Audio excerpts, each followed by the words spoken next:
Welcome back to the 49th Hour podcast. I'm Zach. I'm here with Tommy. Tommy, how you doing today? Exhausted, but very excited because this presser, let me tell you, just shot me like through the roof. Just like anything that comes out of Kyle's or John's mouth, just amps me up to like 100 each day, just because we haven't like had anything from them for so long, and or it feels like so long. I think it was like last time we talked to them, or like not talked to them, but like last time we heard from them was like January or something like that. So yeah, this press conference was just such like a refillment of like I don't even know if that's a word, refillment of like joy and like energy and like just like actual information, not like anything that just comes through Twitter or anything. So yeah, it was very nice to listen to them just speak about whatever's been going on. I was talking to my girlfriend before the press conference. We were Hmm. watching a TV show, and it's like 1 minute before they went live. I was like, "All right, I have to listen to them. I miss their faces. I cannot listen to Yeah, anything else right now." yeah, It's really nice to hear Kyle and John again. And honestly, I was actually surprised how happy they looked I know. during the Yeah, press conference. everyone knows that meme of John Lynch of like where he's just like sitting there like you know and I mean, like today was just like a complete turnaround of like emotions for them. Like they all seem like super like jittery and like just wanted to answer questions, and so it was really nice to see. So I love that the first thing that came out of John Lynch's mouth was the respect for Bob Lynch mhm. and what he did for the Niners and his tenure, and how he went back to Kansas City where he grew up, or no, Philly, my bad, Philadelphia, Mhm. where he grew up and everything. And they definitely have a ton of respect for him. And that's one of the things I do love about this franchise. And it's just a great culture, and they know everybody, they respect everybody, and it was the best for those that left. Yeah, they mentioned in the presser that there's like some question about like how do conversations go about like not re-signing people, and just because of like all the players that have come and gone, they've always like stuck together by like social media or just like phone calls, text messages, or whatever. And Kyle was saying, well, I mean, it's hard sometimes, but like for instance, Kendrick Bourne, they let him go, get paid, and he went off to the Patriots. Uh, but he said, yeah, I mean, we're all pretty much a big old happy family here, and they're just kind of brothers from afar at this point. But yeah, it's really nice to see that we're like a fan base that you can say that you miss playing with other players, because I mean a lot of teams don't have that sort of connection with their teammates. Um, so yeah, it's really nice to see just people still staying in contact, because I mean I Beretta is like Matt Beretta is like one of my favorite running backs that we've had in a while, besides Frank Gore and all that stuff. I just love watching Beretta play. Um, and whenever he posts something on Twitter, he always gets feedback from like Raheem Mostert and McKinnon and all this stuff. Um, so yeah, it's really cool to see that everyone's just kind of still sticking together, even though they're going their separate ways and that sort of thing. Right. And the one thing I did notice that John Lynch said today was about resigning players that he was not expecting DJ Jones to come back, some other players to come back at all, and Mm-hmm. they got almost all the key players back, and it's amazing because a lot of people thought K1's going to leave, DJ's going to leave, um, even Verrett maybe. Right. There's a huge chance that Trent could have left as well, and yeah, they all came back because they know how good this team is, and they know the culture, and that's how much they respect John and Kyle. Right. Yeah. No one would have even imagined. Like, I mean, all of us had dreams of like bringing the whole crew back again and make another run at it, but no one even had like a realistic thought of having all the guys that we have back and have them come back on the deals that they came on, because Quan Williams, he's not even coming on from like I think it was like 3.5 mil or something like that. It's like super low, and he's like one of the best corner or slot corners in the league. And then we have Jarquiski Tart. He came back on a deal, and he's not even making $1 million. So, and he made 11 million over the past 2 seasons. So, I mean, it's just insane how, like, everyone came back, and it's just the magic that Prague has done over the course of the offseason. And even Trent Williams' contract, I mean, it's a 6-year deal, but I mean, not even making all that much, or he's not having too big of a cap hit this next year to where it's hurting the team as his productivity goes, just because he's one of the best in the league. And I mean, he's still not making near as what he should be each year. So I mean, it's just spread it out so nicely and just makes a lot of sense pretty much as the years go on. So, And that's the thing with Juice's contract as well. I right. think his first 2 years is backloaded, Yeah. so it doesn't affect the team at all. So, and that's a really nice thing for this team to have enough money to do whatever they want now. To get they can still do free agency players, but I honestly think they're done right now Yeah. until I think till camp hits. Yeah. I think they have about 19 mil left from what I've seen.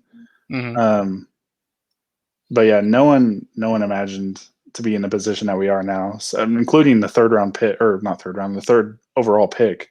I mean, because that trade was even insane as well. I mean, we all were expecting to trade up, but I don't think anyone was expecting it to be, way earlier, a month before the draft starts, a month today. So, but yeah, when I saw that trade, I was at work, and I'm a bank teller, so I was like, helping someone, and they're right in front of me, and I glanced over because my phone kept flashing, and I just kept seeing like hashtag 49ers just like on all my Twitter notifications. I'm like, oh my God, what is happening? I can't see it right now. So I was done with the customer. They left, and I mean, like, no one was in our lobby. So I like quickly like went to my phone, went to the back. I was like, what is going on? So then like I just saw we traded up to the third pick, and I just like screamed. I was like, oh my God, we actually have done this. We're going to get a QB now. This is insane. But yeah, I was just ecstatic when it happened. I actually just woke up when that Of happened. course. I woke up and I looked at my phone and I saw Adam Schefter. I was like, this probably a troll parody account. There's no way. Yeah. And then I started looking at my messages and everything. I was like, oh, this is actually real. Cool. But it's crazy. The most crazy thing about this was we started out with 9 picks before the trade. We ended up with 9 picks. Yeah. I was Yeah. like, that's insane Makes zero sense. value. And even then, I mean, the trade doesn't even seem like it's all that like crazy. Even for like in the third pick, we jumped up 9 picks. 9. We had the same trade. Well, the Seahawks did with Jamal Adams. Right. Yeah. Like, Same exact trade. would you rather have a safety pass rusher, or would you have like A franchise quarterback. Yeah, exactly. I mean, I guess they have Russ, but I mean, who cares? Like, we're gonna get a franchise QB now. It's insane. Even Russ is not guaranteed to start this year or at Seattle this year either. Yeah, that's true too. I mean, There's still controversy there, so yeah. who knows what's going on over there? So, But with with the trade and everything, they you knew they're going to ask questions about that. I think Kyle and John definitely knew they were asking questions about that. The presser should have just been titled like Jimmy G talk or like quarterback talk, because that's literally Right. what they all talked about. Besides bringing everyone back in like free agency and that sort of thing. The insane thing was that as soon as they traded up, Twitter started blowing up about Mac Jones. Like, right? Where does this come from? Like, yeah. I know Chris Sims said something about it. Then you have a bunch of other NFL analysts talking about Mac Jones. Like, where does all this talk coming from? Because they didn't talk about him at 12. They talk about him now at 3. It's like, yeah, we talked about him like in the middle of the 20s. Right. And then now we're talking about him at 3. Like, and but here's the thing, though. You don't trade up to replace Jimmy Garoppolo with another Jimmy Garoppolo. That's the thing here. Right. they have the same skill set. They're not Mac Jones is not elite in really anything except for accuracy. Right. And And oh, go ahead. and you don't trade up. You don't give away 2 first rounders. Trade up to 3 for Mac Jones. You do this for Zach Wilson, Justin Fields, or Trey Lance. And even Trey Lance, that's a. I don't think Kyle's going to take him. I don't think he does. I think if you actually listen to his press conference today, he did mention that he prefers a pocket passer that actually can make those off-script throws when needed to. That's Justin Fields to a T. Trey Lance he likes to run a lot. I've done some film on both. I actually done a lot of film on both lately, and it just makes too much sense to be Justin Fields. It has to be him. Yeah, they kept bringing up like we have these three guys in our mind on who we want, and they figured if we can get the three, then obviously we can get one of those guys. And I was going to bring up, like you said, that Kyle kept saying that he wants a guy that can make the throws, has the accuracy, has the arm, and then he also wants a guy that can make things happen on his own. And we've seen, obviously Justin Fields has done that on his own. Zach Wilson has obviously done that. Trey Lance has obviously as well. But then you have Trey Lance's downside is just that, very little playing time, very limited play time. And he's established himself, obviously, because he's a top 5 pick. But, I mean, would you rather take that risk on maybe not as developed guy as Justin Fields, or, take Justin Fields? And Kyle has worked also very close with him with, QB Collective, where he also stated in the presser that he was only there for like a year or so, and Fields was only like a junior in high school, he mentioned. So he was like all like giddy and giggly whenever he was talking about Fields and saying, it's really cool to see him, progress as where he is now, where he's a top 3 pick when he worked with him years back and all that sort of thing. But yeah, you can just tell the tone was so much more different when he started talking about Fields than any of the other prospects that he was asked about. But yeah, I don't know. I can't think of anything other than Wilson and Fields. And I got onto the clubhouse meeting with Jason and a few other guys right when the trade happened. And I was lucky because it happened like right before my lunch. So everyone just started like getting in on it and that sort of thing. So I joined their like little group talk on my lunch, and I mentioned this saying that I feel like the 49ers are just like in an either or position right now. It's either Justin Fields. If Justin Fields is in there, they go Wilson. If Wilson is in there, Justin Fields. And I mean, same thing with Trevor Lawrence, obviously, but he's going number 1, so there's no shot. But yeah, I don't know. I just don't see anything else happening besides Fields or Wilson. But yeah, I'm so excited. We have 1 month away, and I can't wait. I want it to be tomorrow. So Right, and it's just gonna be another long month. We're actually exactly a month away from the draft today, so that's I guess that's a nice thing, I guess. But yeah, we need no, me and you need to talk about how we're going to be handling the draft as well for future stuff. Because I don't know what you have planned. I mean, I have some ideas in mind. I'm at work to watch it. Oh, But dang! I get to watch it. I get to watch it at my work. So Yeah, you get that's paid a to good watch the win-win for me. draft. I pretty much like that's a win-win for me. All right, well, I'll figure out something. I mean, because it depends, honestly. Because one hand, I don't want to miss a Niners pick. On the other hand, I want to miss. I want to have to miss part of it because I have to go back to work. It's the first day. It's like 4 hours long. Yeah. So Last year's I only draft. have like Go ahead. Sorry. I only have like 2.5 hour break. So I will miss some of it.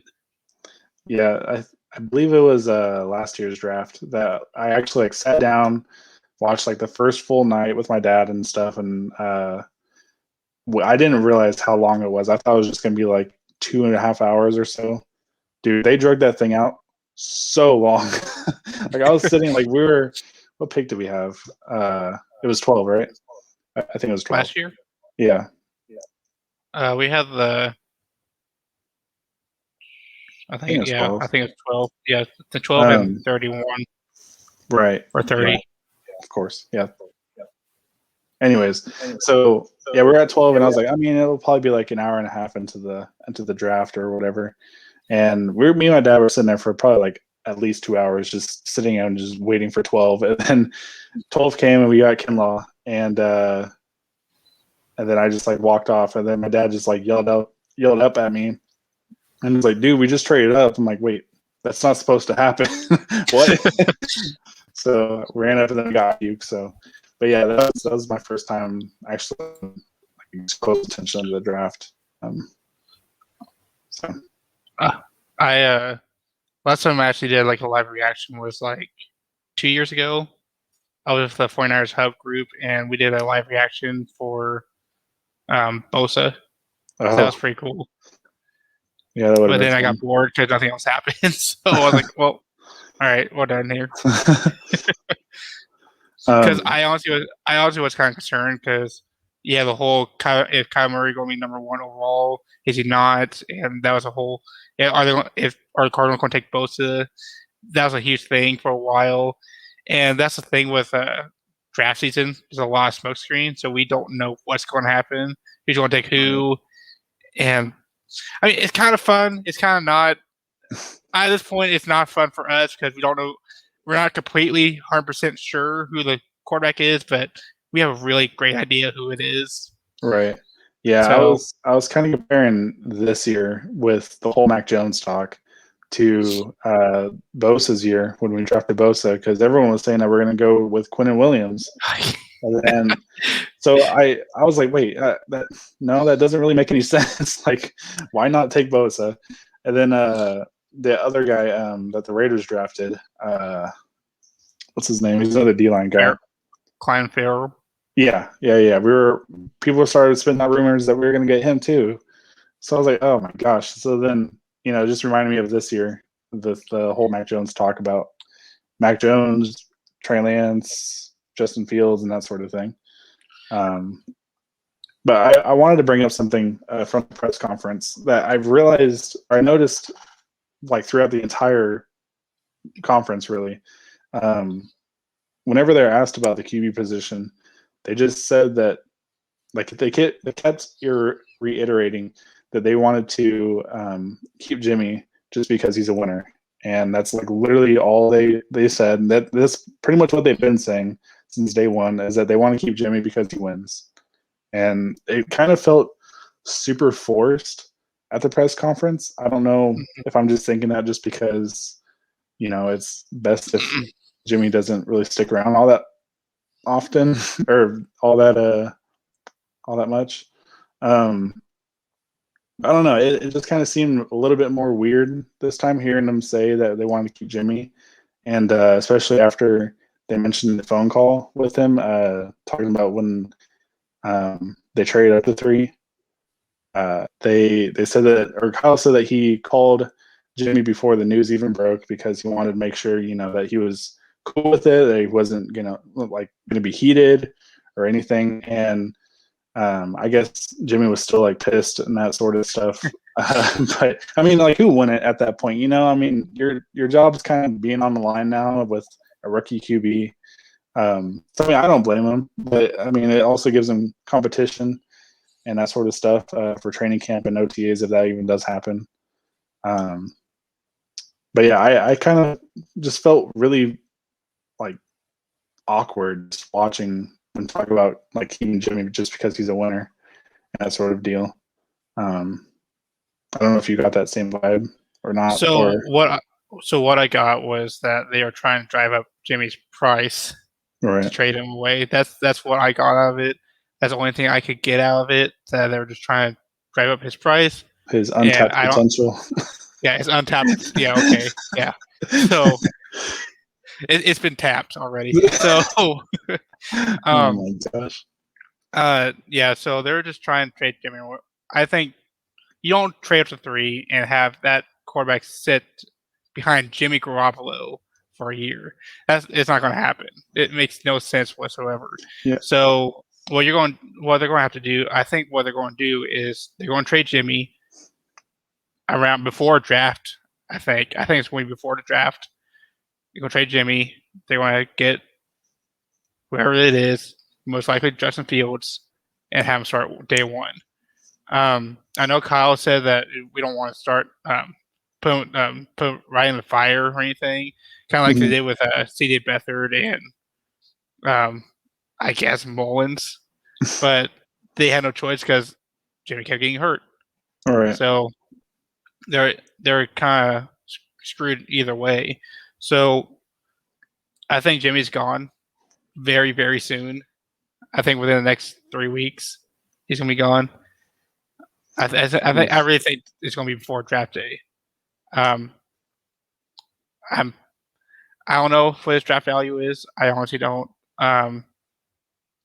Maybe it could be a second. I don't think he's worth that much, but it could be a second. Yeah, they said during the press conference that if they ever do get like a massive trade offer for Jimmy, then no hesitation. But they also said that was going for every other player and also Shanahan himself if they ever decided to trade him. But the thing is, though, like if you're offered a first for Jimmy, I'm taking that. Yeah, no matter what. I would have taken the first, like during the Super Bowl year, pretty much. If they're offered a second, I would take it. Like Jimmy's not worth that much. He really isn't. Yeah, my theory is that they'll grab Justin Fields, maybe do like a day 2 trade with Jimmy, and they'll get like maybe a third rounder, early fourth out of him. But I believe that he'll be dealt during the draft after they get Fields or Wilson or whoever. So we were asked, but wasn't Aaron Rodgers sitting behind Favre at the time? So with a thing about that one, Favre was already actually a good starter. he was insanely good, and Aaron Rodgers was picked number 31, 32, something like that. He was late. He was a late first rounder. So you can take the chance on letting him sit. Aaron Rodgers was not a number 1 overall like Alex Smith was at the time. So there's no need to rush Aaron at all. You have Favre already. Favre was great. Jimmy is not great. So I think Favre also like wrestled his way out of Green Bay, if I'm not wrong. Well, he went to Minnesota right. very soon after. So, but again, you don't trade up to 3 and just have him sit. I think he starts whoever it is. I think he starts no matter what. If you look at Justin Herbert, look how great he's been doing so far. Josh Allen, he started. He was fine. I mean, he took some time to develop, but he's fine. He's really good. I've been a Josh Allen fan since he got drafted for the Bills. I thought Bills got a franchise quarterback, and that's what he is right now. Mahomes. The thing about Mahomes and Alex Smith situation, Mahomes was picked 12 and 12 or 10. He was picked 10, and that's not a top 5 pick. So you don't need to rush Mahomes. Plus, you have Alex Smith there. He was already performing at a high level already, so there's no need to rush him either. Also, sitting behind Alex Smith, he has like one of the best minds in football. He's one of the smartest quarterbacks in the league. So I wouldn't mind sitting behind Alex Smith. Jimmy Garoppolo is not. No need to. I'm not trying to knack it on the guy. We all know what you're about. It's not anything, but he's not. He's not somebody I would want to sit behind to learn a playbook. Rose's been there already a little bit, so I guess he kind of knows the playbook a little bit. Justin, he knows Kyle. I'm sure he's done some plays with Kyle already. So and Ohio State, I'm sure they've done some terminology. They've done bootlegs. They've done outside zone schemes already, so I'm sure he's familiar with some of the terminology already. So I don't think it'd be a huge problem. I think So there's a difference between sitting behind Favre and being Aaron Rodgers, because Favre and Aaron Rodgers was an entirely different situation than the one that Jimmy and potentially Fields is in. Because if you're sitting behind, I'm putting air quotes for the listeners, sitting behind Jimmy G, uh, I think you're just not. I don't want to word this in a bad way, but I feel like you're just sitting there behind Jimmy just to wait till he gets injured. I don't really know a nicer way to put that, but you're just like preparing for the worst, I guess you could say. Just because of Jimmy's history and how he's been injured pretty much every season at this point, you're just expecting for the worst to happen, and you're just preparing for it. And I believe that number 3 is about number 3 pick. If Jimmy goes down this year, I think it's and okay. This is a situation if you do stay Jimmy this year, I believe it's you stick with Jimmy, he'll play. If he gets hurt, it's hurt. If he doesn't, he'll play at an average level of what he did here. He'll be what he was, hopefully. And then down, rookie steps in, and then you'll take it from there. If the rookie pans out, then Jimmy's gone. He'll be traded or cut or whatever week it happens at. But I don't know. I think this just kind of depends on Jimmy's situation this year. If they potentially don't trade him during or after the draft or whatever. But yeah, I think the Favre and Jimmy situation is just completely different. I would probably maybe compare it to Fitzpatrick and Tua's situation. Just because Fitzpatrick is just that mentor, bridge QB sort of guy. He was there to kind of just wait for Tua to learn. I guess I would put it like that.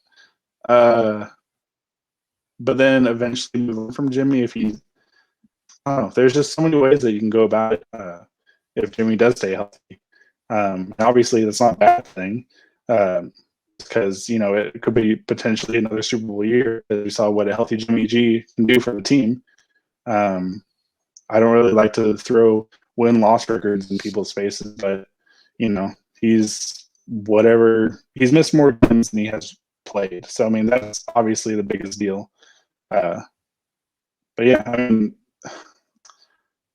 I think I'm just gonna say just trust the system, trust the process, and just. I mean, go about it like that because Shanahan knows what he's doing. Lynch knows what he's doing. If they pick Mac Jones, then they believe Mac Jones is the answer for the future. If they pick Justin Fields, then they believe Justin Fields is the answer for the future. But this number 3 pick is going to be their franchise QB. They brought it up multiple times in the presser. This is their guy. So they knew who they were getting before they even made the number 3 trade. So. Hey, Tony, I just want to let you know real quick. Your audio's kind of cutting in and out. No, it is. Yeah. Was it really bad when I was talking?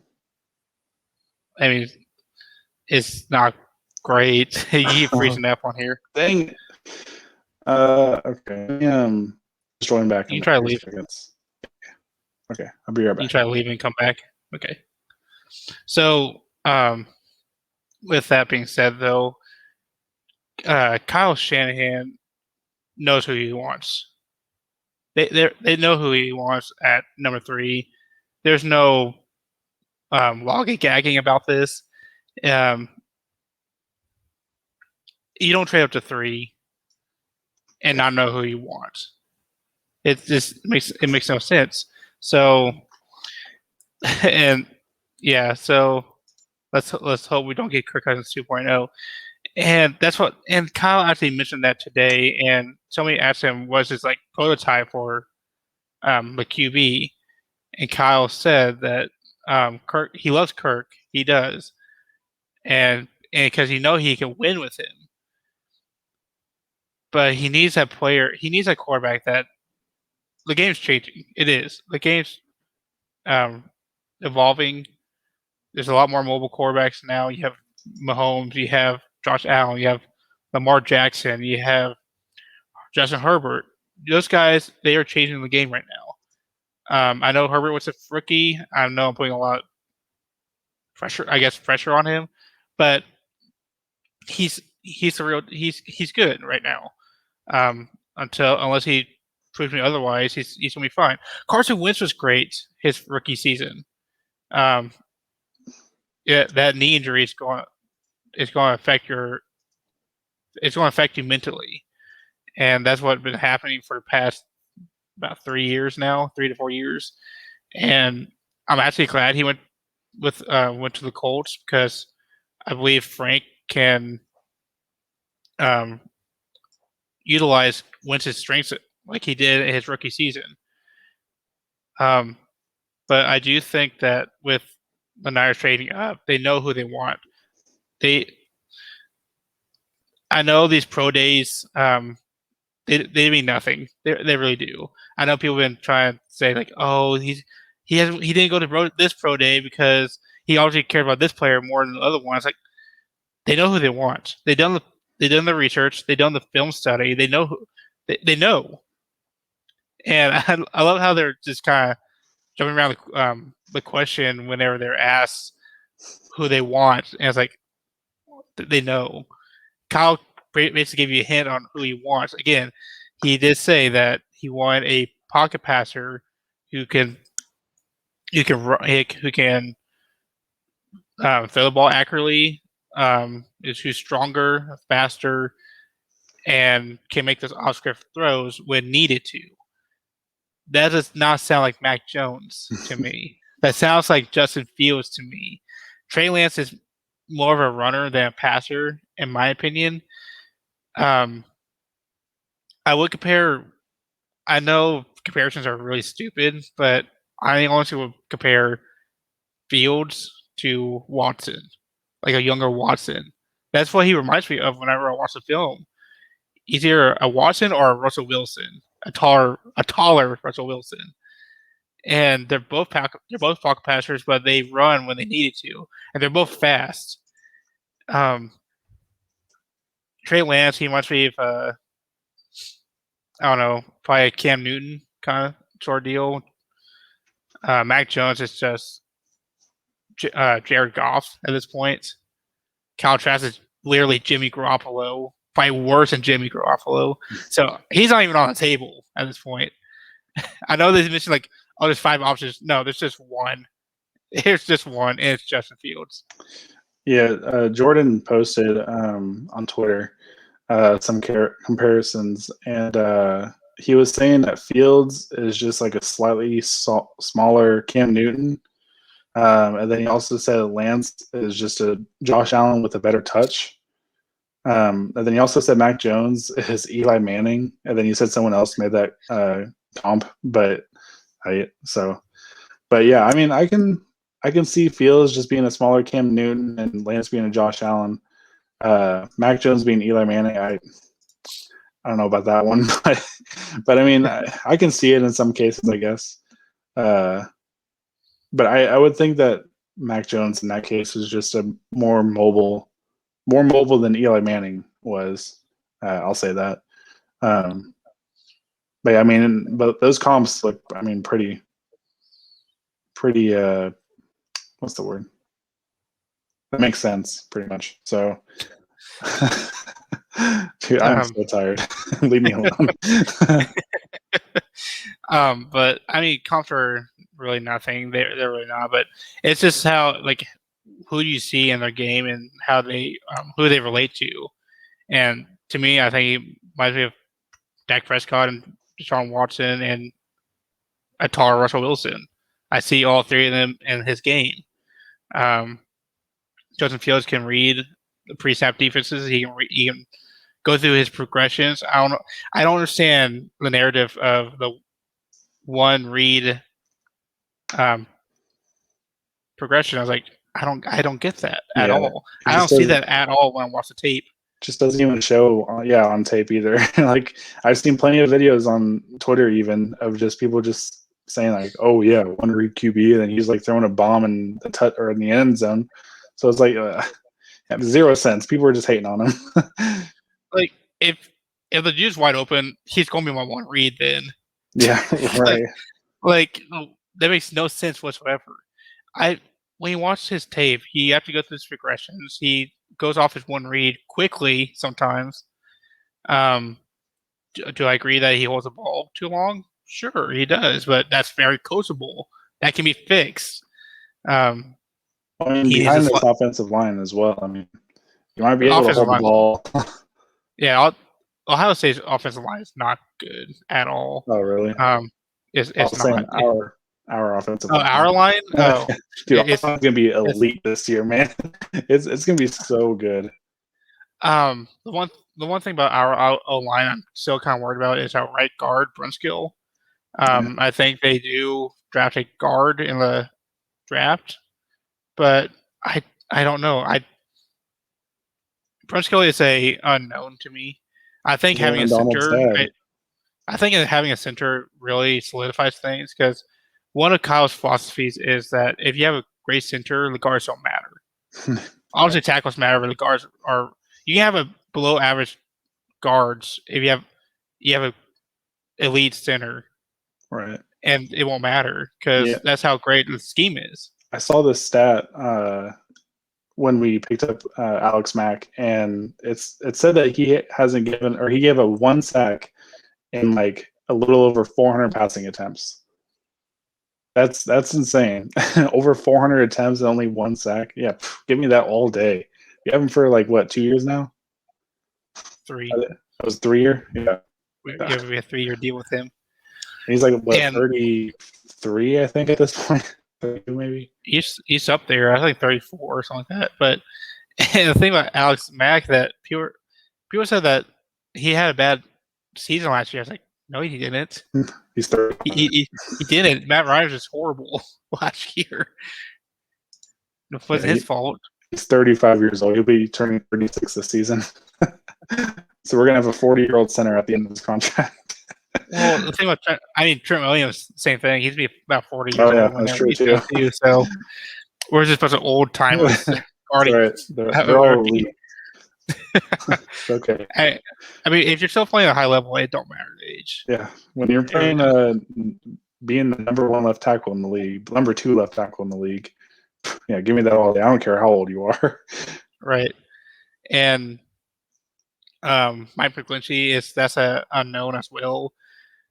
I need to see improvement this year. If he's not improved, then you got to go right tackle next draft or find somebody. I know Mike McGlinchey hater, and I do, but I don't know. McGlinchey just has ups and downs. Some games he has more downs because that's what people look for. But I don't know. He's not the worst. He's not the greatest, but he's not average either. He's well above average. He's one of the best run blocking, right tackles in the league, and that's what I'm here for. So as long as he's doing his job, run blocking, sign me up. I'll keep him for his whole career. You can't be letting your quarterback getting killed every game. I mean, but it's not his. Race. But again, it's not his fault because Jimmy and all his quarterbacks just take the sacks anyways. So right. It's not his fault entirely. But he still needs to have some improvement. I don't want to see him get beat by a 180-pound defensive back again. I don't want to see that ever again. I saw the video that he was working out. Yeah, that's a positive. So it's something. But it's gonna be a long month. It really is. Whenever Justin Fields comes here, we will put everything to rest. I can actually find sleep peacefully without arguing with somebody on Twitter about who's going to be. It's like it's obvious who it is. It is. What's your thought on if they get Trey instead? If they get who? Trey Trey Lance. Lance, yeah. Um, I'm okay with it. I'm fine. Would you But want to throw him in, even though he would be the number three pick? I mean, it depends on what they do with Jimmy. It really does. If Jimmy's still here, then let's see what happens in training camp. I'm hoping Even McDaniel's back. I saw there's a report saying that they might do virtual stuff again. if they do training camp, OTAs, and everything, I think that's when we'll find out if there's competition, if Trey Lance is here. Like even if we have preseason again, I'm assuming we will. I'm hoping. I think even then we might know who. But if Trey Lance is here, I'm not mad about it. It's just gonna But take longer. it's just going to take a little bit longer to adjust. I think Trey Lance does not come here. I still think it's going to be Justin Fields. It makes too much sense for it not to be. Um, Kyle, you can still see from Kyle's reaction today. He's talking about, like we were talking about earlier. Kyle was happy to talk about Justin. He was really happy. You couldn't hide it anymore. And then he said he's going to his second pro day, so he's going to see them again. So I was going to bring this up because that's why I was asking about Trey Lance. The 49ers are trying to set up a second pro day for Trey Lance as well. And if you remember 2 years ago, I believe John went to Quinn Williams' pro day, while Adam Peters went to Nick Bosa's pro day. All right. They don't mean anything. It's the same thing. This is going to happen tomorrow. Kyle and John are going to Mac Jones' pro day. Adam Peters going to Justin Fields' pro day. I'm just saying here. There's so many connections here. It makes too much sense for him not to be here. Yeah. It's yeah. QB Collective. They brought it up today. Yeah, I feel like Twitter is like responsible for QB Collective. It's free advertising. Well, even one of the coaches from QB Collective responded to somebody, said, "Niners are not drafting Mac Jones. Period." He knows Kyle, so I'm pretty sure he knows what he's talking about. So I'm just saying there's so many dots to connect here. It makes too much sense for it not to be Justin Fields, and I'm just excited for it when he comes here and proves everybody wrong. I think I'm here for the rookie, but I think I'm also excited just for the competition between Garoppolo and the rookie. If he's here. Do what? If Jimmy's here. Well, yeah, obviously. But Shanahan brought up in the conference saying something like, when he's pissed, he plays a ton better, like when he, just plays regularly. So when you tell Jimmy, he'll perform. So that's not just like, wow, we're actually going to get a real good and training. So are you going to tell me that Jimmy was not pissed last year or the year before? Well, he quit on the team like week 17, so week 17. I'm just saying, if he's that pissed, then he wasn't that great then. Yeah, I don't know. I'm excited just for some in the QB.